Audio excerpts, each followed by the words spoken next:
नमस्कार, आप देख रहे हैं A1 टीवी का खास कार्यक्रम आज का एजेंडा और आपके साथ मैं हूं आशीष तिवारी। आज का एजेंडा में हम चर्चा करेंगे भजनलाल सरकार के एक और कदम की, जिसको लेकर कांग्रेस विरोध पर उतर आई है। जिलों को कम किया गया है, स्कूलों को बंद करने का काम किया गया है। अब कांग्रेस का कहना है कि दोनों निगम जो बनाए गए हैं, चाहे जयपुर के हों, जोधपुर के हों या कोटा के, तीनों शहरों में दो दो निगम बनाए गए थे गहलोत राज में, अब उन्हें फिर से एक करने का काम किया जा रहा है। वार्डों की संख्या कम की जा रही है, जिसको लेकर के विरोध का स्वर उठने लगा है।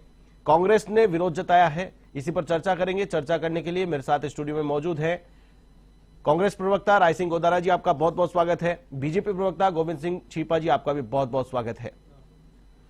राय सिंह जी, जिस प्रकार से भजनलाल सरकार तर्क दे रही है कि विकास को गति मिलेगी, ये बांटने की जो राजनीति है, ये जो निर्णय लिया गया था पिछली सरकार की ओर से, ये विकास को ध्यान में रख के नहीं लिया गया था, ये एक ध्रुवीकरण की राजनीति को पनपाने के लिए ये निर्णय लिया गया था। इस प्रकार का तर्क दिया जा रहा है और इससे कहीं विकास नहीं होगा। विकास हम एक कर देंगे तो विकास होगा, ये तर्क दिया जा रहा है। देखिए आशीष जी, जो आपने कहा ध्रुवीकरण की बात जो है, ये तो मूल एजेंडा है भारतीय जनता पार्टी का, इसलिए मुझे इस पर ज्यादा टिप्पणी नहीं करनी। जहां तक सवाल ये है कि संविधान का 73वां और 74वां संविधान क्या बोलते हैं संशोधन राजीव जी की परिकल्पना थी और उसको लागू किया गया, और उसके अंदर हमारे संविधान में आप जानते हैं 3 तरह की सरकारों का प्रावधान है। केंद्र सरकार है, राज्य सरकार है और निकाय और गांव की सरकार है, या जिसको शहरी सरकार भी आप बोल सकते हैं। ये इस तरह का प्रोविजन हमारे संविधान के अंदर है। और आप ये देखिए कि जो 73वां और 74वां जो संविधान संशोधन हुआ, उसमें जो सेंटर जो पावर थी, पावर्स का विकेंद्रीकरण जिसको मुझे कहना चाहिए, केंद्रीकरण की बजाय विकेंद्रीकरण उसमें किया गया। और उसका मीनिंग ये हुआ कि अगर पावर सेंटर जो है वो एक ही होकर के एक ही जब होता है तो वहां पर ना तो विकास हो पाता है, ना ही निर्णय कोई प्रॉपर लिए जाते हैं। निर्णय जो नीचे के स्तर के निर्णय जो है वो पंचायत और निकाय के स्तर के निर्णय वहां होने चाहिए, उसके ऊपर राज्य सरकार के स्तर के हों, जो केंद्र सरकार के निर्णय हो। ये एक हमारे संविधान में विकेंद्रीकरण की एक व्यवस्था है। और मैं जहां तक समझता हूं कि हमने करीब 99 निकाय या नगर निगम ये बनाए कुल मिलाकर के शहरी निकाय, जिसका ये 56 करीब इन्होंने बंद करने की ये तैयारियों में चल रहे हैं। ऐसे ही इन्होंने तो आप देखिए एक साल में 450 स्कूल इन्होंने बंद कर दिए। जिले बनाए थे हमने, 17 जिले बनाए, 3 संभाग बनाए, उसमें से 9 जिले और 3 संभाग इन्होंने बंद करने का काम किया। उसके बाद में तमाम जो योजनाएं हैं, वो जो विकास की योजनाएं चल रही थी हमारे गत गहलोत सरकार की, कांग्रेस सरकार की तमाम योजनाएं आप बंद करने में लगे हो। और मुझे समझ नहीं आता, ठीक है आपको तकलीफ है महात्मा गांधी से, राजीव गांधी से या किसी और हमारे कांग्रेस के नेता से या इंदिरा जी से, तो आप उनका नाम बदल दीजिए, उनका नरेंद्र मोदी जी नाम रख दीजिए, उस योजना का नाम भजनलाल शर्मा जी रख दीजिए, हमको तकलीफ नहीं उस बात से। मगर आप भले आदमी हो, आप मतलब तमाम की तमाम योजनाओं के नाम बदलने के, चलिए आप बदलते रहो, लेकिन योजनाएं तो मत बंद करिए। हमारी चिरंजीवी योजना इतनी बड़ी जो योजना तो दुनिया के अंदर जिसको सराहाया गया, आप उसको खत्म करने पे तुले हो। आज उस पे चिरंजीवी का कार्ड लेके घूमते हैं लोग, कोई इलाज करने को तैयार नहीं है। हाँ, आपने देखा कि स्कूल आपने बंद कर दिए। महात्मा गांधी जो स्कूल इंग्लिश मीडियम स्कूल थे, एक गरीब आदमी का बच्चा, एक सामान्य आदमी का बच्चा, हमारे तमाम जो बड़े बड़े नेता और ब्यूरोक्रेट्स हैं, तमाम के तमाम बच्चे लोगों के बच्चे जो है वो कॉन्वेंट स्कूलों में पढ़ते हैं। हमारी सरकार ने, डोटासरा जी ने और गहलोत साहब ने मिलकर के एक प्रयास किया और एक आम गरीब आदमी, गांव के आदमी के बच्चे को वो चाहते थे कि जो अंतर्राष्ट्रीय इंटरनेशनल लैंग्वेज है आज इंग्लिश, आज उच्च शिक्षा के लिए अंग्रेजी में पढ़ाई लिखाई आवश्यक है, उस तरह का एक शानदार सोच लेकर के आए और उस सोच को इन्होंने खत्म करने का काम ये कर रहे हैं। मुझे समझ नहीं आता आखिर ये चाहते क्या हैं। मैं तो इनसे कहूंगा कि भाई आप जो है वो जो हमारी योजनाएं थी उन योजनाओं को आगे, अच्छा ईआरसीपी की ये बात करते हैं, ईआरसीपी में 12,200 करोड़ रुपए गहलोत सरकार की जो हमारा आखिरी बजट था उसके अंदर हमने प्रोविजन किया। 9,000 करोड़ रुपए से ज्यादा राशि हमने नवनेरा और दूसरे बांध में हमने खर्च की। और नरेंद्र मोदी जी, और ये कहते थे पहले इनके प्रधानमंत्री और इनके तमाम नेता, कि जो है हमारी सरकार केंद्र में और राज्य में हमारी बनाइए और हम जो है ईआरसीपी को जो नेशनल प्रोजेक्ट हम इसमें घोषणा करेंगे। ना तो कोई नेशनल प्रोजेक्ट में ये लेकर के आए, और मजे की बात, एक ढेला एक रुपया इन्होंने उसमें पैसा दिया नहीं। और यहाँ पे आगे उद्घाटन करने ये कहते हैं आपने कुछ नहीं किया। अरे भाई, हमने कुछ नहीं किया होता तो माननीय मोदी जी एक गड्ढे से दूसरे गड्ढे में पानी डाल के चले गए थे। उस दिन किसका लोकार्पण करके गए थे? अरे नवनेरा बांध का लोकार्पण करके गए थे भाई। वो किसने बनाया था? वो कांग्रेस पार्टी ने बनाया था। गहलोत सरकार के जो 12,200 करोड़ रुपया, 14,200 करोड़ रुपया हमने सैंक्शन किए, उस मद में से 9,000 करोड़ से ज्यादा रुपया खर्च करके हमने वो बांध बनाए। उनका उद्घाटन ये करके गए हैं। एक दिल्ली का एक पैसे का उन्होंने केंद्रीय बजट में प्रावधान नहीं किया। मैं तो इनको कहता हूं कि ईश्वर इनको सद्बुद्धि दे, और आने वाला अभी जो 18 या 19 तारीख को जो बजट आ रहा है हमारे राज्य सरकार का, मैं तो चाहता हूं कि उसमें इसका प्रोविजन करे। और अच्छा, दूसरी बात, ये यमुना समझौते की बात करते हैं। इनके पास जो है ERCP की जो नाम बदल दिया, कोई बात नहीं, हमको तकलीफ नहीं है। राम सेतु से हमको कोई तकलीफ नहीं है। योजना का नाम आप कुछ भी रखिए, लेकिन आपने जो है वो, मैं पूछना चाहता हूं कि इसका जो MOU होता है, MOU के नाम पे पुराना MOU जो पड़ा है, वो सूचना के अधिकार के ऊपर लोगों को मिलता है, और कहते नहीं साहब हमारा तो MAO है या MOA है। तो MOA कहाँ है भाई? दिखाओ ना, कितना क्यूसेक पानी हमको मिलेगा, कितना वहां मिलेगा, कितना आगे जा रहा है, कितना कुल है। मतलब कोई इनके पास प्लान नाम की चीज नहीं है। इनकी DPR में कोई स्पष्ट वो कुछ है नहीं। सिर्फ थोथे, कहते हैं ना कि थोथा चना और बाजे घना। पूरे 1 साल के अंदर इन्होंने सिवाय हमारी जो चल रही थी योजनाएं थी उनको बंद करने का काम, योजनाओं के नाम बदलने का काम, इसके अलावा इन्होंने कुछ करा नहीं। और इनको इंट्रोस्पेक्ट करने की आवश्यकता है। ये बड़े बड़े आरोप हमको लगाते हैं। ये कहते हैं हमने 92,000 या 52 कितनी नौकरियां हमने दे दी। कौन सी नौकरी दे दी भाई आपने? आपने कोई एक भी जो है वो परीक्षा करवाई हो तो बताइए। आपने 52,000 नौकरी तो 4th क्लास चपरासी की आप देने जा रहे हो। अरे भाई 80 से 90,000 आपके शिक्षकों के जो पद है वो खाली पड़े, उनको भरने की आपको चिंता नहीं है। आपको चपरासी लगाने के लिए आप क्या चाहते हो? आप ये चाहते हो कि हाईली क्वालिफाइड जो बच्चा है हमारे प्रदेश का, जो नौजवान है, उसको चपरासी बनाने पे तुले हो। अरे भाई जो शिक्षित है उसको शिक्षा में मौका दीजिए। आज 80-90,000 पद खाली पड़े हैं। तो मैं इनको यही कहता हूं कि भाई आने वाले वक्त के अंदर जो आप बजट लेके आ रहे हो, तो मेहरबानी करके उसके अंदर ये तमाम जो चीजें हैं उनका प्रोविजन कीजिए, और मेहरबानी करके आप जो हमारी योजनाएं उनको तो चालू रखिए ही रखिए। और मैं तो ये कहता हूं कि आपको भगवान सद्बुद्धि दे, आप नई नई योजना विकास की आप लेके आओगे तो हम आपका सहयोग करेंगे। ठीक है। हम कोई विपक्ष में बैठे हैं तो हम विपक्ष में बैठे, विरोध करने के लिए विपक्ष में नहीं बैठे हैं हम। अगर आप अच्छा काम करोगे तो हम उसकी सराहना भी करेंगे, और आप गलत काम करोगे तो हम जनता के बीच में आपको वो भी करेंगे, एक्सपोज भी करेंगे। ठीक है गोविंद जी, लगातार झड़ी लगा दी है सवालों की राय सिंह जी ने, एक के बाद एक। चर्चा सिर्फ निगमों को एक करने की थी, लेकिन इन्होंने पूरे 1 साल का कच्चा चिट्ठा आपके सामने रखा है। सभी का एक एक करके जवाब चाहेंगे। सबसे पहले जवाब चाहेंगे कि तीनों निगम, जिलों को कम कर दिया, स्क्रूटनिंग करके जिलों को कम किया गया है, कोई बढ़ाने का काम क्यों नहीं करी है भजनलाल सरकार? स्कूलों को बंद करने का काम करी है, जिस प्रकार का आरोप विपक्ष भी लगा रहा है। स्कूलों में कमियां की जा रही है, कटौती की जा रही है। महात्मा गांधी स्कूल की बात कर ली, या फिर बहुत सारे स्कूलें हैं जिनको बंद कर दिया गया है। निगम है, निकाय चुनाव होने को है, सरपंच इंतजार कर रहे हैं, उन्हें प्रशासक बना दिया गया है, वो इंतजार कर रहे हैं। क्या कुछ करना चाह रही है सरकार? आशीष जी, मैं बधाई देना चाहता हूं गोदारा साहब को। पूरा निबंध इन्होंने अच्छे से याद करके आए हैं, पूरा का पूरा एक ही बार में पेल दिया इन्होंने। लेकिन कोई काम की बात, कोई मुद्दे की बात, कोई जो आज का टॉपिक है, आज का टॉपिक ये है कि भाई नगर निगमों को 2 की जगह 1 क्यों करने जा रही है सरकार, उस पर इन्होंने एक शब्द भी नहीं कहा। ये नहीं कहा कि हमने 2 किए नगर निगम तो किस भावना के साथ किए। मैं बता देता हूँ किस भावना के साथ किए। मैं एक एक बात का सारा जवाब दे दूंगा। इन्होंने कहा 1 ही पावर सेंटर, तो आपने 2-2 क्यों? फिर तो 4-4 आप नगर निगम बना देते। फिर 2-2 ही क्यों बनाए? 3-3 बना देते। योजना के नाम बदलने की बात की, अन्नपूर्णा योजना का नाम इंदिरा गांधी के नाम पे आपने किया, हमें उसमें कोई ऐतराज नहीं है। लेकिन विषय यह है कि इन्होंने 2-2 नगर निगम क्यों किए। देखिए, आप चाहे दिल्ली नगर निगम की बात कर लें, चाहे मुंबई नगर निगम की बात कर लें, वहां भी 250 वार्ड हैं, और जयपुर जैसे छोटे शहर में 250 वार्ड हैं। जयपुर की बात तो फिर समझ में आ सकती है, लेकिन कोटा और जोधपुर जैसे छोटे छोटे शहरों को भी इन्होंने 2-2 भागों में बांट दिया। उसकी अगर अंग्रेजों की बांटो राज करो की नीति पर अगर सही ढंग से किसी ने अमल किया तो कांग्रेस पार्टी ने किया। अब आप देखिए कि ये सुनने में अच्छा लगता है कि विकेंद्रीकरण होगा, ये होगा, वो होगा, 2-2 इसमें बोर्ड बनेंगे। आप देखिए कि 2-2 इन्होंने बोर्ड बना दिए। उसके बाद विकास की गति बाधित हुई है या विकास की गति चली है, ये जयपुर की जनता और जोधपुर की जनता, कोटा की जनता जान रही है। ये अपने कुत्सित इरादों में कामयाब भी हुए, एक एक बोर्ड पे इन्होंने कब्जा भी कर लिया। कुछ वार्डों का परिसीमन इस तरीके से किया कि जातिगत राजनीति और वोट बैंक की राजनीति का उसका ध्रुवीकरण किया, और कुछ इरादों में कामयाब भी हुए।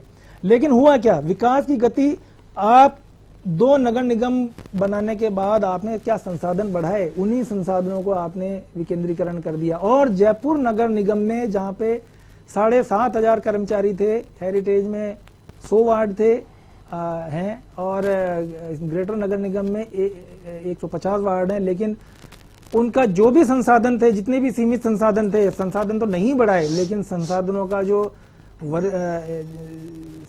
जो बंटवारा है वो भी कैसे किया कि 4,000 कर्मचारी तो 100 वार्डों में यानी हेरिटेज में दे दिए, और 3,500 कर्मचारी 150 वार्डों में यानी इसमें ग्रेटर में दे दिए। आप देखिए, केवल नगर निगम का बंटवारा करने से कुछ नहीं होगा, आप अगर इसका खर्चा भी बढ़ता है, आप 2 महापौर होते हैं, 2 महापौर का ऑफिस होता है, 2 आयुक्त होते हैं, उनका स्टाफ होता है, उनकी सैलरी होती है, उनका हर एक चीज का खर्चा पड़ता है, गाड़ी घोड़े दौड़ते हैं, ऐसे कोई प्रसाद थोड़ी है कि 33 के 53 आपने जिले कर दिए। तो ये इनकी मंशा और नेक नियति बिल्कुल भी उसके अनुरूप नहीं थी, और जिसका खामियाजा इनको लगातार भुगतना पड़ा है। राज्य सरकार के जब राज्य के चुनाव हुए तो जनता ने इनको बाहर का रास्ता दिखा दिया, और जब 7 इलेक्शन हुए तो उन्होंने कई जगह तो 1 या 2 जगह तो इनकी जमानत तक जब्त हो गई, तीसरे नंबर पे इनके आए। अभी दिल्ली में सूपड़ा साफ हो गया, मैं वो दिल्ली तक तो नहीं जाना चाहता था, अब बात आ गई तो चला गया। इसलिए ये जो सद्बुद्धि देने की बात है, तो ये मैं तो ठीक है, आप मेरे से बड़े हैं कह सकते हैं, लेकिन थोड़ी सी सद्बुद्धि आप अपने नेताओं को दें, अपने इस तरह की बयानबाजी आपने ना कहा करें। कि ये खर्चा बढ़ता है और बिना सोचे समझे आवश्यकता नहीं है। मैं कहता हूँ खर्चे वाली बात भी नहीं है, खर्चे के लिए तो हमारे नरेंद्र मोदी भाई बैठे हैं, वहां से खर्चा आ जाएगा, पैसों की कोई दिक्कत नहीं है। आज देखिए जितनी भी योजनाएं हैं, हजारों करोड़ का हम लोग MOU कर चुके हैं। ERCP का पानी जल्द ही पूरे प्रदेश में उनके जिलों की संख्या भी बढ़ा दी है। जो जिला पहले ईस्टर्न कैनाल के नाम से थी, वो सीकर और झुंझुनू तक उसका पानी पहुंचने वाला है। लेकिन उसकी आवश्यकता है क्या, बिना, और इनकी आवश्यकता पूरी कर ली इन्होंने कब्जे कर लिए, और जैसे ही सरकार बदली अपने आप ही आप देखिए कि जयपुर में भी बोर्ड जो है बीजेपी का ही बन गया, दूसरा भी। तो आवश्यकता होगी तो वर्गीकरण भी होगा। अच्छा होता 33 की जगह आप 40 पहले जिले बनाते, 42 जिले बनाते, उसका इंफ्रास्ट्रक्चर खड़ा करते। आपने ऐसा कुछ नहीं किया, अभी आपने केवल बांटो राजनीति। जयपुर का फिर भी समझ में आता है, लेकिन जोधपुर और कोटा का गलत कर दिया। तो क्या जयपुर को 2 निगम बरकरार रखा जाएगा या फिर? देखिए, जयपुर का तो समझ में आ सकता था, मैंने कहा समझ में आता नहीं। अब यही हुआ ना कि गहलोत राज में ये जब आप देखिए, अरे भाई आप देखिए, दिल्ली को स्टेट का दर्जा है, मुंबई महानगर है, वहां भी 250 वार्डों में काम चल रहा है। तो जयपुर की ऐसी कौन सी आफत आ रही थी जो 250 वार्ड इनको करने पड़ गए? आफत एक ही थी कि इनको जयपुर के आधे शहर पे कब्जा करना था, और उन्होंने कर भी लिया। मैं तो दाद देता हूं शांति धारीवाल जी की कि क्या माइंड पाया उन्होंने, क्या दिमाग पाया है, कैसा वार्डों का वर्गीकरण किया, कैसा नगर निगम का वर्गीकरण किया कि कब्जे कर लिया इन्होंने। कब्जा कोई जबरदस्ती कोई किया जाता है कब्जा? अरे भाई आपने, अरे सब जानते हैं भैया, सब जानते हैं आपने कैसे वार्डों का परिसीमन किया, कैसे टेढ़े माँ के। कुछ वार्ड तो 6-6 हजार वोटर के हैं, कुछ वार्ड जो है 12-12 हजार वोटर के हैं। कहीं तो आपने कुछ मर्यादा दिखाई होती। आदरणीय गोदारा साहब, आप बड़े हैं, वरिष्ठ हैं मेरे से, बड़े कागज चिट्ठे पत्ते आपने निबंध पढ़ दिया पूरा, लेकिन कहीं तो मर्यादा दिखाई होती। आप देखिए जयपुर नगर निगम में 6,500 वो जो वोटर का एक वार्ड है, दूसरा उससे लगता वार्ड जो है 11, मेरे वार्ड में, जिस वार्ड का मैं पार्षद हूं, वहां पे 11,000 वोटर हैं, और मेरे जो सामने वाला वार्ड है 6,500 वोटर है। अब कैसा परिसीमन किया इन्होंने, ठीक है, किस तरह से किया, क्या जातिवाद राजनीति करी इन्होंने, ये तो यही जाने। इस प्रकार से कह रहे थे, जो मंसूबे थे उनमें कामयाबी आप हो गए, कब्जा करने की नीयत। कौन सा कब्जा ये बताना चाह रहे हैं, और जो खामी बता रहे हैं, जो परिसीमन किया गया, परिसीमन में कहीं 11,000 कहीं 6,000, ये जो व्यवस्थाएं हैं, इन व्यवस्थाओं को लेकर के ऑब्जेक्शन किया जा रहा है और अब एक करने की तैयारी की जा रही है। आशीष जी, मैं तो ये बात कहता हूं कि इनको अगर लगता है कि भी परिसीमन में कुछ गलतियां हुई हो या कुछ कम बेसी हुआ हो, तो आप दोबारा परिसीमन, आप पंचायत का परिसीमन के नाम पे आपने सारी पंचायतों में जो जिनके चुनाव ड्यू थे, सब जगह आपने प्रशासन लगाए हैं ना। आपने निगम जो जिनके चुनाव जो क्या बोलते हैं नगर निकाय जो थे जिनके चुनाव ड्यू थे, आपने वहां भी प्रशासक लगाए हैं। और यहाँ पर 2 मान लो आपको लगता है कि भाई उसमें जो है वो परिसीमन प्रॉपर तरीके से नहीं हुआ वार्डों का, तो आप दोबारा पुनः उसका दोबारा कर लीजिए, कौन मना कर रहा है आपको। लेकिन आप ये देखिए, इतना बड़ा शहर है, आज कम से कम 50 किलोमीटर के दायरे के अंदर फैला हुआ शहर है, और प्रत्येक आदमी का, इस शहर के हर आदमी का मतलब डे टू डे, प्रत्येक दिन निगमों से, निगम के उससे वास्ता पड़ता है। वो कोई कभी किसी काम के लिए जाना पड़ता है, कभी नाली के लिए जाना पड़ता है, कभी सड़क के लिए जाना पड़ता है, कभी जन्म और मृत्यु के प्रमाण पत्र के लिए जाना पड़ता है, न जाने किस किस काम के लिए रोज के रोज एवरी डे, हर बार, हर समय, हर किसी आदमी को, मतलब मेरे ख्याल से 50-60 लाख लोग होंगे यहाँ पे, तो हर आदमी को बार बार निगम जाना पड़ता है, इतनी लंबी दूरी आपको तय करनी पड़ती है। तो मेरा ये मानना है कि अगर विकेंद्रीकरण होगा, अगर एक के 2 निगम होंगे, तो मैं समझता हूं कि उसमें कार्यप्रणाली अच्छी होगी। वहां पे जो लोग बैठेंगे, एक निगम होगा तो वहां पे 1000 आदमी लाइन में खड़े होंगे, और अगर 2 होंगे तो कम से कम 500 खड़े होंगे। तो अगर काम को ठीक से करने के लिए, लोगों को राहत पहुंचाने के लिए, तो मैं नहीं समझता कि इसमें कोई दिक्कत होनी चाहिए उनको। ठीक है, गोविंद जी, अब अपन बात करते हैं। नहीं, एक बोले, मैं आपकी बात काउंटर कर दूं एक बार, अगर आपकी अनुमति हो। गोदारा साहब, आपने कहा कि परिसीमन दोबारा चले, परिसीमन तो दोबारा ही होगा। मैं आपकी जानकारी के लिए बता दूं, परिसीमन दोबारा होगा जब अभी जो सुनने में जो आ रहा है कि 100-250 वार्ड होगा, 152 वार्ड, लेकिन इनका तर्क ये था कि अभी ये सत्ता का विकेंद्रीकरण करने से। मैंने पॉइंट नोट कर लिया, मैं बिल्कुल आराम से इनकी बात का जवाब। इन्होंने कहा जन्म मृत्यु प्रमाण पत्र, आपकी जानकारी के लिए मैं बता दूं, जोन ऑफिस में सारे काम होते हैं ये सब। आपको केंद्र में, आपको हेड ऑफिस आने की जरूरत नहीं इन छोटे छोटे कामों के लिए। मेरे तो पोती का जन्म प्रमाण पत्र था। सुनिए आप क्या बात करते हैं। हेड ऑफिस में जो काम है, अब देखिए इससे कई बार भ्रम की स्थिति पैदा होती है। मैं एक बार नगर निगम में आता, उनको कि साहब मेरा कुछ पट्टे उट्टे का काम है, तो वो हेरिटेज का था। अब मैंने कहा भाई तुम कहाँ से आया? कि साहब मैं तो वहां से झोटवाड़ा से आया हूँ।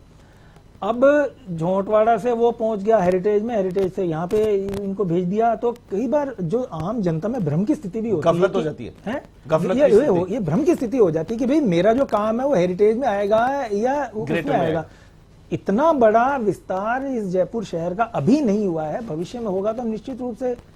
अब मैं फिर बार बार कह रहा हूं भाई, आप दिल्ली और मुंबई जैसे महानगरों की तुलना करें तो अगर इतना, जब वहीं पे 250 वार्ड चल रहे हैं तो ऐसी क्या उसमें है? और अगर जब वार्ड बड़े होंगे, एक आदमी का देखिए एक अफसर होता है। अभी हमारे जो कमिश्नर हैं वो लोग कहते हैं साहब रोजाना 150 लोग आ जाते हैं। मैं किस से आप अगर और नहीं तो अब आइंदा से 300 आने लग जाएंगे उनके पास। और निश्चित रूप से 150 से वो परेशान है, जब तो अभी तो फिर 300 चालू हो जाएंगे। जो पार्षदों की संख्या एक नियमित उसके तहत होगी, वार्डों का परिसीमन एक निश्चित तौर पे होगा। आपको नेतागिरी करने का मौका मिल रहा है। नहीं देखिए, आप उसकी चिंता न करें गोदारा साहब। जो पार्टी, हम मेहनत करने वाले लोग हैं, अगर मेहनत मेरी रहेगी तो पार्टी जो लोग राजनीति करते हैं नहीं बढ़ाएगी तो कहीं जो राजनीति, तो आप उसकी चिंता न करें। मैं उसके लिए आपके दरवाजे पे कभी नहीं आऊंगा कि भाई आप, अगर मेरा पार्टी मेरा पूरा सम्मान करती है, मुझे पार्षद का टिकट दिया है। मेरी पार्टी में नहीं बुला रहा आपको, मैं आपको बता रहा हूँ। नहीं, मैं आऊंगा भी नहीं। अरे आपकी अपनी पार्टी में आपकी अपॉर्चुनिटी ज्यादा रहेगी, आने वाला भी नहीं हूँ। इसलिए इन बातों की चिंता आप ना करें। चिंता ये है कि जनता के मुद्दे जो हैं, अगर एक सेंट्रलाइज्ड होंगे तो मेरे विचार से ज्यादा उन पर काम हो सकेगा। जनता को भी पता होगा मुझे कहाँ जाना है, और जो छोटे छोटे काम है वो जोन स्तर पे हो जाया करते हैं, उनके अभी भी हो रहे हैं और आगे भी हो जाएंगे। ठीक है गोदारा जी, कंटिन्यू करें। मैं ये कह रहा था आपको साहब, इन्होंने कहा कि कब्जा कर लिया। अरे भाई कब्जा कौन करता है किसी पे? हमने कोई मतलब धनबल से, बाहुबल से वैसे कब्जा कर लिया? अरे जनता है, पब्लिक है, और उसने अगर हमको चुना है आपके मुकाबले, तो वहां पे हमारी वो मेयर बन गई।